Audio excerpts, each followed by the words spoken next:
Karong adlaw mo'y unang adlaw sa pagtimaan sa simbahang Katoliko sa Lenten season atol ning adlaw sa Miyerkules sa Badles. Usa sa awhag ni Arsobispo sa Sugbo Alberto Uy sa mga Sugboanon mao ang social media fasting.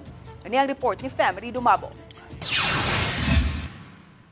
Alas 6 ganihang buntag nga Santos nga misa sa Cebu Metropolitan Cathedral nangulo sa Ash Wednesday Mass si Cebu Archbishop Abet Oy. Ang Ash Wednesday mo ay mibuka sa 40 ka adlaw nga pagtimaan sa Kwaresma o Lenten season. Gibindisyonan una ni Arsobispo Oy ang abo gamit ang bindita. Dayon gisunod ang pagbadlis og cross sa agtang. Una sa kaparian ug dayon sa mga tawo nga mitambong sa Santos nga misa. Awhag ni Oy sa mga Sugboanon nga mopaduol pagbalik sa kasing-kasing sa Dios.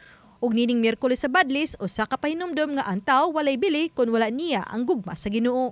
Atong pagdasig no sa tanan nga ato dili pahinuna og balik ang atong kasing-kasing sa Dios.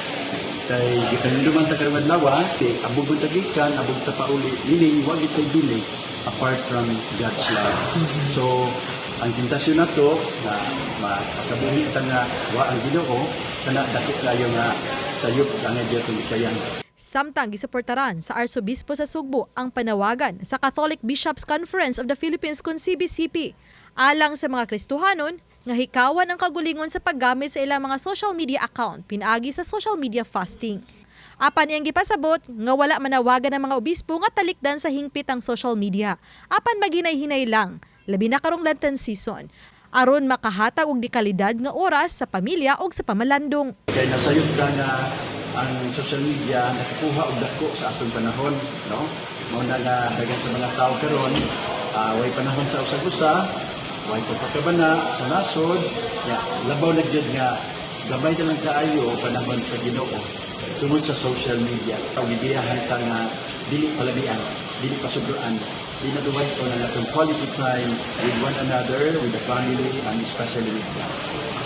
Samtang usa sa sayong mitambong sa Santos nga misa, ang kawani sa Talisay City Hall ning Ash Wednesday, aron makapabadlis na.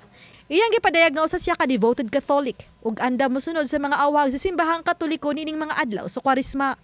Para nako kay murag ni kuan man sad ta ni duyog sa pagsakripisyon sa Ginoo sa 40 days niya nga sacrifice ngadto sa desert gani. O parang inana ba nga nirespeto sa taniya. Lakip sa gibansay sa mga Katoliko matag Lenten season ang fasting and abstinence. Sa Miyerkules sa Badlis ug sa tanang Biyernes sulod sa mga adlaw sa Kwaresma. Pag-ampo ug usab paghimo og penitensya. Uban ni Cleofor Lumayag, Femery Dumabo. Balitang Bisdak.